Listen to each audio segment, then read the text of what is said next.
Hello, everybody. Thanks for coming to the show. My name is Mark Toscano. I'm a board member of Los Angeles Film Forum, and as Adam mentioned, film archivist, but I also teach the history of experimental animation at CalArts. I've done so for about 9 years. And I first saw Lack of Evidence, the first film in the program, at Ann Arbor Film Festival the year that it was brand new.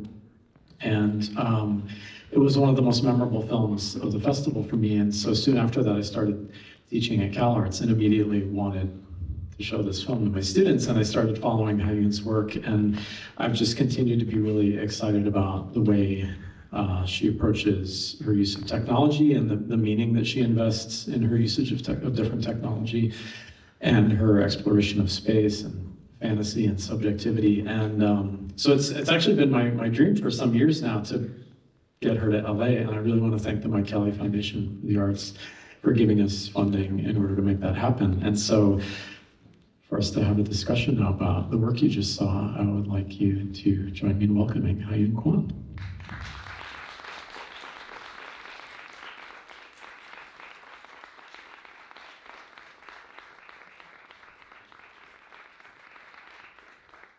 Do we still have the other microphone?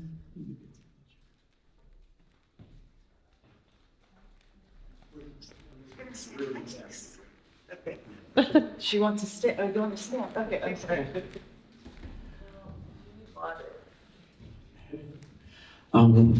Thank you so much for being here, for coming all this way from Paris.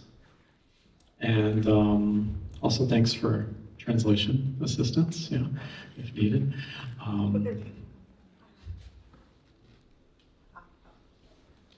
You have to hold that.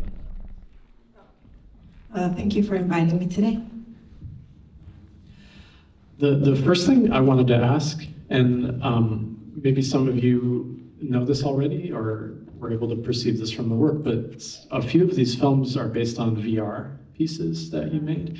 And so I think it's really interesting to construct a virtual reality piece which has a certain amount of free will and, like each person who experiences it has a different experience in some ways. But then to translate that to a cinema experience that's fixed, I'm really curious how you do that. I mean, how do you approach that process of translating from VR to cinema?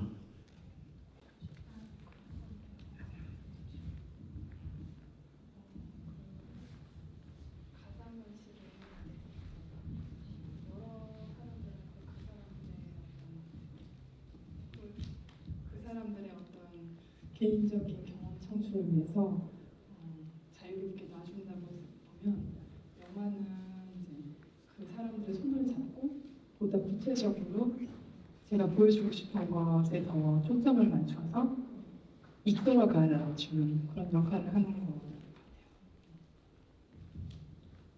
So for a virtual reality experience, I think it's more towards how each individual can relate it to it personally. When we change this to a film, she uses a phrase of taking their hand and trying to guide them to see what experience then they can take with when I'm guiding them through the film. Subjectivity is something you're really interested in, I think. I mean, as we saw in all of these films, but also the subjective experience of space, very specific spaces. And again, that's a very different experience from VR to cinema. But what is it that interests you so much in space and the subjective experience of space? You see that in pretty much every film, and it's really, I love how you do that. 저는 그 기억의 공간에 대해서 많이 작업을 주로 하는데요. 가상현실이라는 그 매체 자체가 그 과거의 공간과 그다음에 또 그때 우리가 상상했을 때 항상 그 추억을 되뇌일 때 어떤 그런 프로세스, 예를 들어서 주관적인 지점으로 내가 그걸 어떻게 겪었는지를 다시 보는 과정 자체를 잘 표현해주는 매체인 것 같아서 가상현실을 주로 그 과거의 공간과 추억을 다루는 작업을 하고 있습니다. She mentions through VR that she works mainly through the space of memories, and for her works related to virtual reality. It is visiting spaces in the past along with memories and reopening and revisiting those memories through her virtual reality is what she really tries to strive for. I'm really glad to hear that, because another thing I wanted to ask you about is how are you finding these stories and these memories? Are they all true stories, or are some of them fiction? 많은 제 작업들은 모두 다 일종의 만남에 의해서 진행이 되었거든요. 그래서 제가 만났던 사람들의 어떤 그들의 이야기와 그들의 증언 또는 또 내가 읽었던 소설에 관해서 직접 진행을 하게 되었습니다. 그래서 사실은 거의 작업 오늘 스크리닝 하는 걸 보니까 거의 제 인생에서 제가 뭘 했는지 다 볼 수 있는 것 같아요.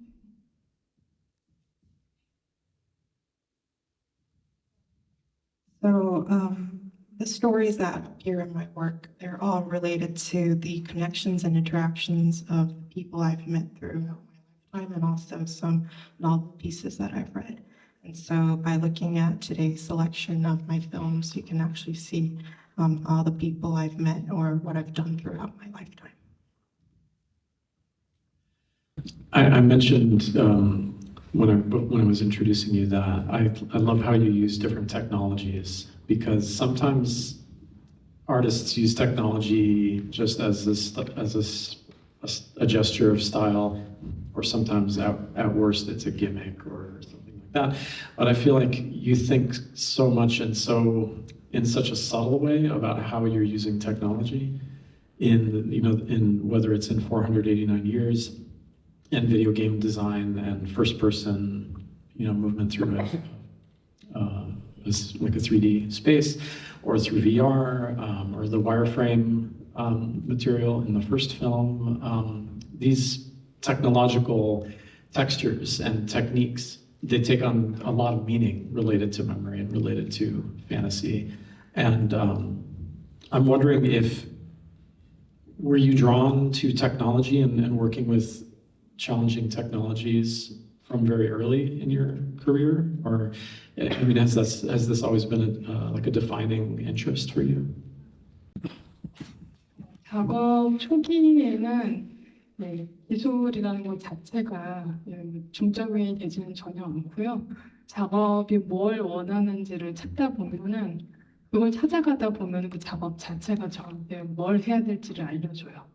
근데 그런 시점의 전환이라든지 그런 과거의 공간의 구성을 찾다 보니까 주로 이제 그 3D에 관련돼서 작업을 하게 되었고요. 그래서 기술 그 자체보다는 작업 내용에 초점을 맞추고 그걸 따라가다 보니까 결론적으로 이렇게 3D 공간에서 작업을 주로 하게 되는 것 같아요. So at the first stage of my works, the technology itself is not the focus. Finding out the purpose, the theme, or what I want to work in terms of contents is what I focus on more. And so in terms of maybe the perspective or visiting past spaces, that has led me to use more of 3D technology. Rather than the technology itself, if you follow what my content is going for, then you feel I can tell what type of technology I should use. 그리고 또 애니메이션을 접하기 전에는 실사 촬영을 주로 했었는데요. 애니메이션을 이제 저도 발견을 하면서 이것이 현실 그 이상의 것을 표현할 수 있는 애니메이션 자체가 그 현실 이상의 것을 표현할 수 있는 매체라는 것을 알게 됐고, 그리고 또 제가 초기에 다뤘던 주제가 주로 그 갈 수 없는 공간, 정치적인 문제로서 갈 수 없는 금지된 공간을 다룬 이야기가 많았기 때문에 애니메이션으로서 저의 현실적인 그 정치적 상황을 넘어설 수 있는 그런 기회를 제공했었기 때문에 애니메이션 자체는 저한테 있어서 일종의 어떤 아티스틱 파워를 줄 수 있는 그런 큰 도구였던 것 같아요.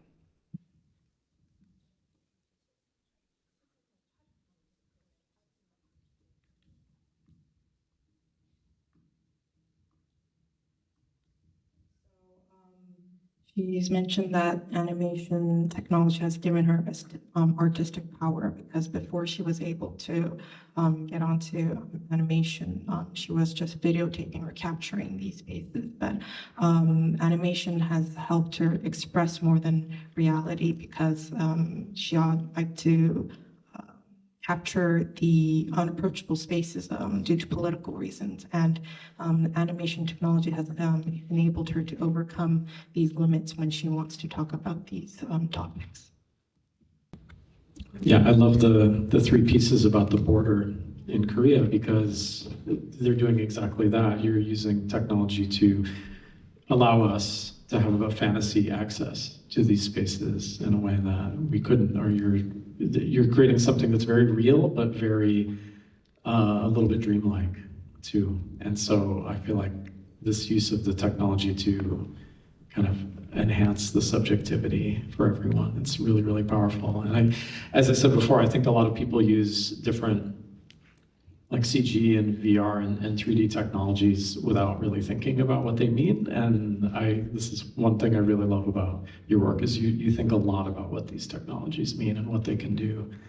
I'm really curious about the bird lady story because I've seen this film before, but I've always meant to ask you, in some ways this is a little bit of a different film compared to the earlier work. It's less obviously political, perhaps, but it's more about surprise and wonder and strange beauty and the idea that this guy's memory, you almost wonder, can this possibly be true, or how much do our memories affect, or how much are our memories affecting the reality of what we've seen? Like we're remembering something a little bit more crazy or more fantastical than actually happened because of our emotions. And I feel like this film captures that really beautifully. But could you tell us a little bit about that project?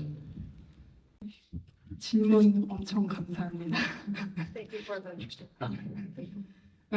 이 The Bird Lady 작업은 다른 작업과 말씀하신 것처럼 이게 좀 차별적인 면이 있는데요. 제가 20년 전에 다니던 학교에 드로잉 선생님의 이야기예요. 그 드로잉 선생님께서 그 중학교 선생님 되시기 전에 여러 직업을 가지셨는데 그 젊었을 때 건축가의 실습생으로 일을 하시면서 16세기 건물을 방문을 해서 그 16세기 건물 안에 있는 집을 일일이 방문해서 실측을, 내부의 건축 실측을 해서 도면을 그리는 일을 하셨었어요. 그런데 그때 이제 각 문을 이제 집집마다 방문하면서 이제 각 집주인들이 문을 열어주잖아요.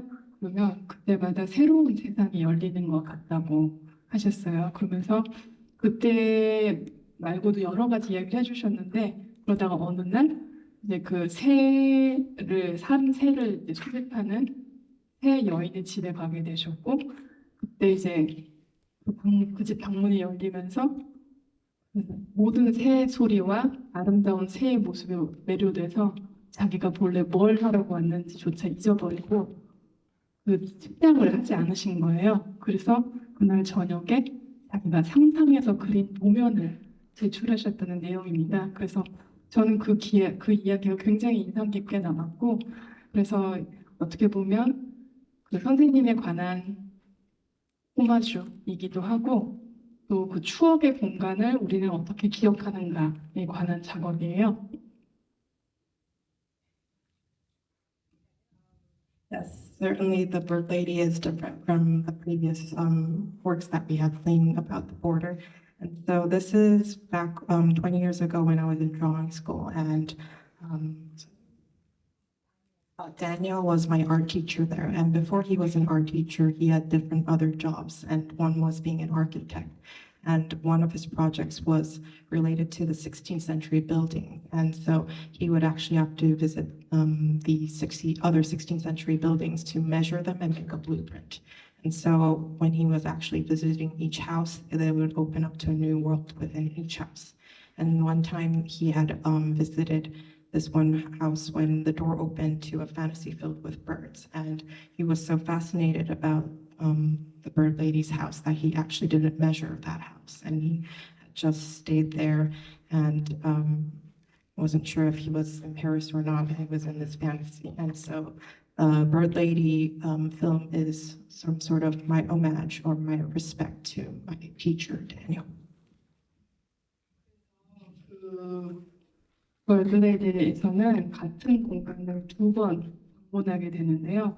첫 번째 방문했을 때는 내가 그 이야기를 들었을 때 상상했던 그대로 방문을 하고, 두 번째 방문했을 때는 다니엘이 상상해서 그렸을 법한 도면의 공간으로 다시 나와요. 사실은 다니엘이 측량을 하지 않았으니까 줄자를 꺼내지 않았거든요. 근데 그건 마치 그 상상의 공간을, 그 환상의 공간을 남겨두고 싶은 그 다니엘의 소망이었다고 저는 생각을 했어요. 저도 그걸 존중하기 위해서 그 세 여인의 주소를 알고 있었지만 직접 찾아가지 않고 저도 상상으로만 간직한 채 작업을 마쳤어요. 그래서 선생님의 어떤 기억을 망칠까봐 두려워서 작업을 계속 하지 못하고 있다가 용기를 내서 2016년에 작업을 하게 됐어요. So in The Bird Lady, we actually visit the same space twice. So the first time, you can see how I imagined while I was listening to Daniel's story. And the second time is how Daniel would have imagined through his fantasy and imagination about the Bird Lady's house. And so I wanted to respect how he had memories and how he felt. So if we take a look at the second time when we're visiting, he doesn't, we can't see him using any measurement tools. It's just trying to describe and depict how he had felt about the Bird Lady's house. And so even though I did actually know the actual address of the Bird Lady's house, I wanted to respect his memories, and I actually didn't visit or use any actual measurements of the house. I wanted to ask two more short questions, and then we could see if anyone in the audience has questions, I hope. And it's really the two questions I have, really, it's kind of the same question for each of the last two films. Kubo is such an interesting departure in style. It's a very specific style that you're working with, and I have my own ideas about why that is, but I would love to hear you talk a little bit about the origin and the background of that film, and also your decision to do it in this particular style. 시티 작업은 태원 씨의 소설 구보 씨의 1일이라는 소설에서 이제 영감을 받았는데요. 그때 당시에 한국에, 그러니까 박정 씨의 소설이 쓴 때가 1934년이거든요. 그때 당시에 한국이 일제 점령되어 있었어요.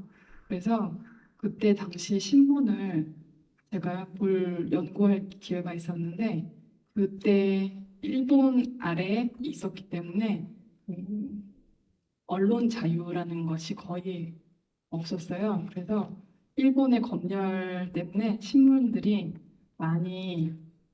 거의 매일 아침 한국 신문들이 이제 취소가 되고, 그래서 그 검열된 곳이 하얗게 찍혀서 나와서 다 지워져서 그래서 그렇게 인쇄가 됐었거든요. 그래서 그런 검열된 부분들 이외에 보니까 남는 만화랑 캐리커처라고 하는 남는 만화라고 하는데, 그게 이제 캐리커처처럼 이제 그림을 그렸는데, 보니까 원래 일본 사람들은 다 이제 일본 사람들 얘기를 하면 다 지우라고 하니까 결국 남아 있는 거는 그 사람 검열을 통과한 거잖아요. 거기 보니까 전부 다 한국 사회를 다 우습게 보는 얘기밖에 없는 거예요. 특히 그 만문 만화에. 근데 그 만문 만화의 내용이 구보 씨 1일에서 구보 씨가 자신의 이제 글을 쓰고 글 쓸 영감을 찾아서 하루 종일 경성을 방랑을 하거든요. 그때 당시에 그 굉장히 날카로운 비판적인 시선으로 글을 써내려고 했던 그 시선이 만문 만화와 똑같은 거예요. 그래서 그 만문 만화와 그 구보 씨의 1일의 그 시선을 겹쳐서 사실은 이 비디오 작업이 아니라 가상현실 설치 작업이라서 이 헤드셋을 쓰고 VR 헤드셋을 쓰고 이제 거기서 이제 스스로 그 부부처럼 왔다 갔다 걸으면서 느낌을 감상하는. 네, 그래서 사실은 네, 완벽한 3D를 사용하지 않고 만문만화처럼 불안정하고 잘못 그린 그림으로 모든 환경을 다 표현하는 거예요.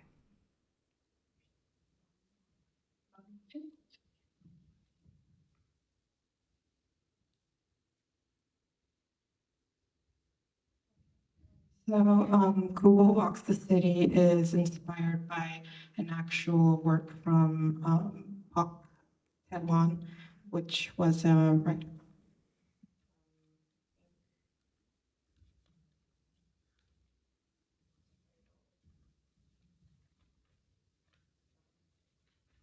The actual title is Park Tae-won's A Day in the Life of Kubo, the novelist. And Park Tae-won was an actual novelist during 1934, which was the Japanese occupation of South Korea. And so Director Kwon had actually had the opportunity to study some newspapers from that time. And due to the censorship of the Japanese oppression, any newspapers that weren't approved would show up as white blank spaces, as we could see in the video. And so the only news that was approved would be news that ridiculed Korean society during that time. And then there were these caricature strips that were on the newspaper.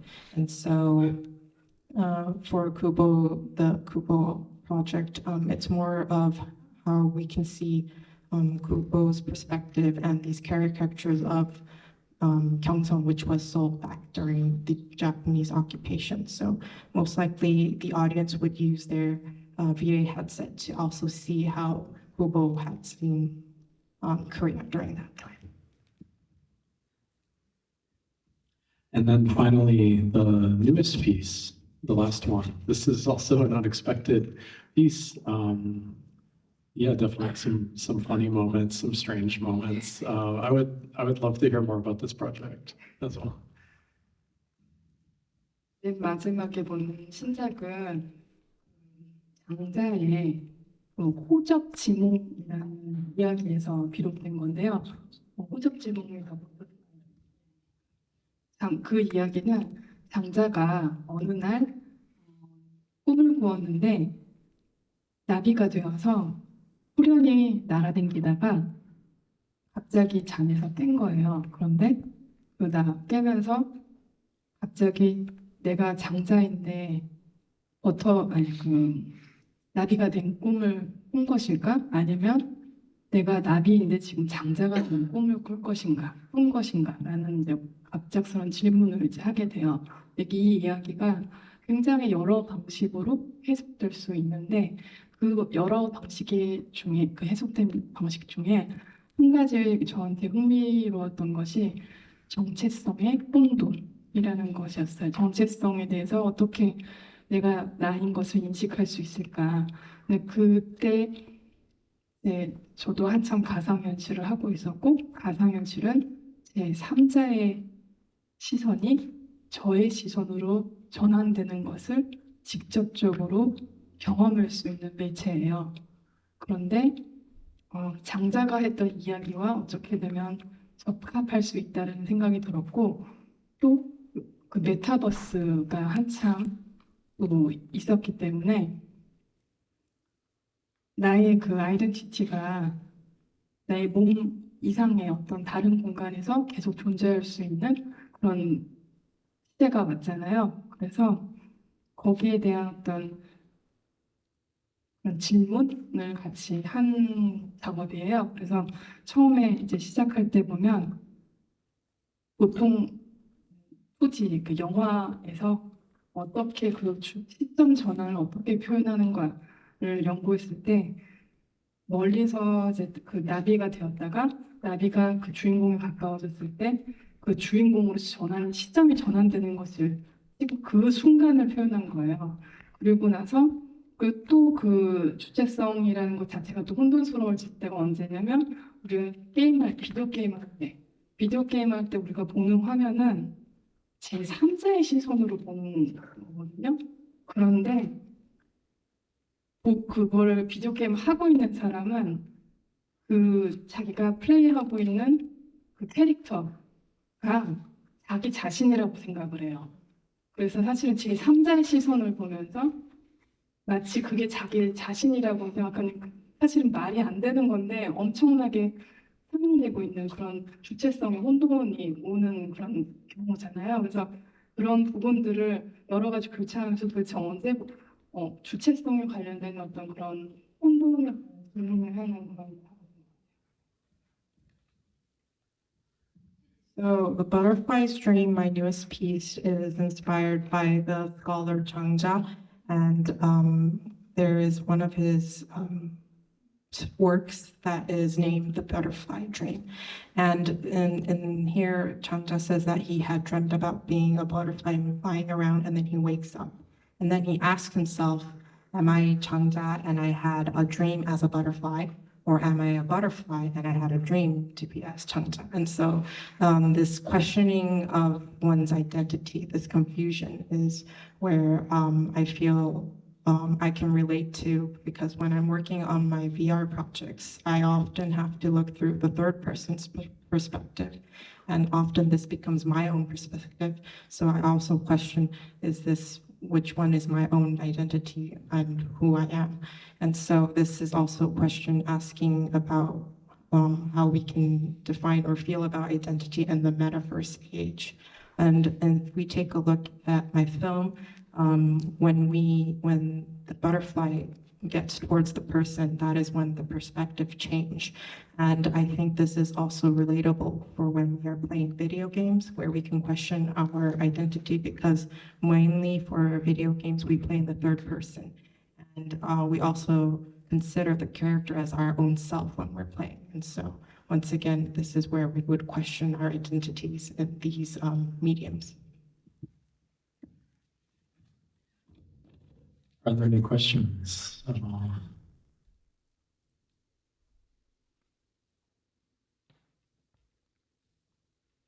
Yeah.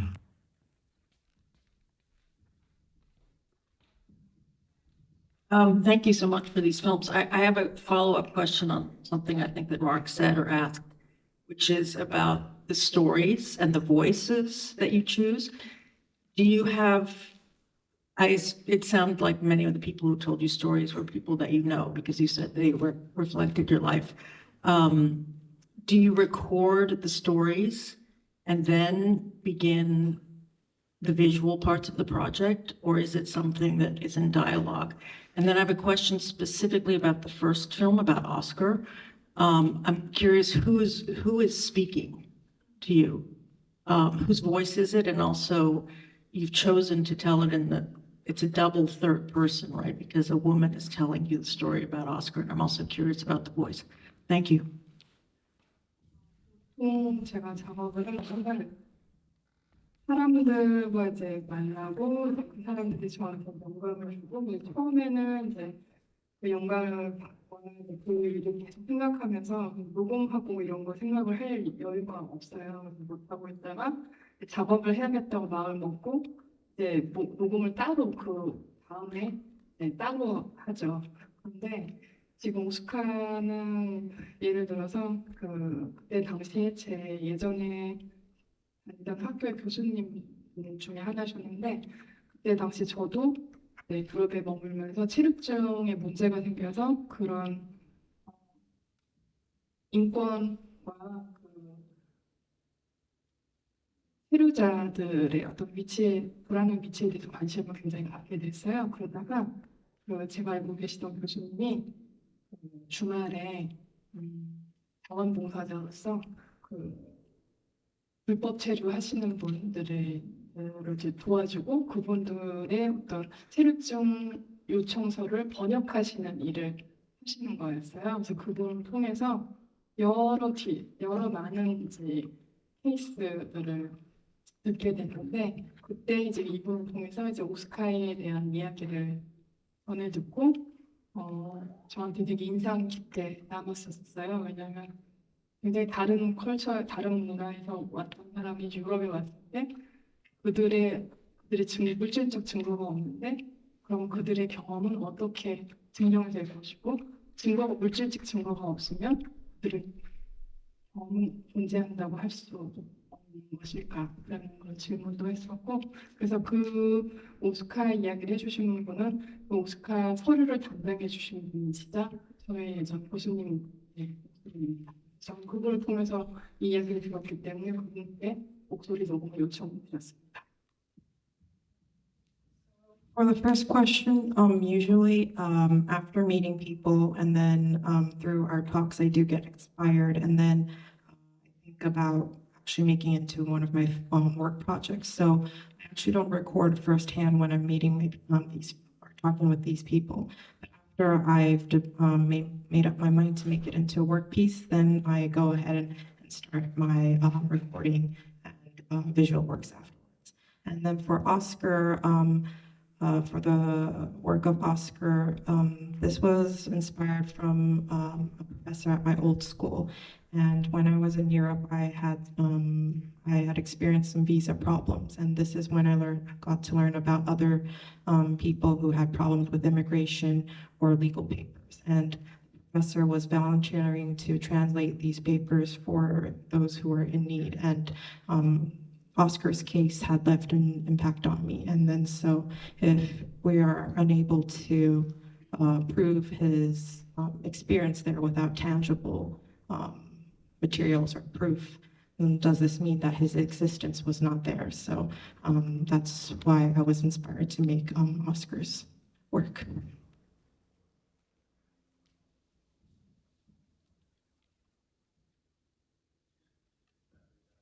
I'm sorry. Are there other questions?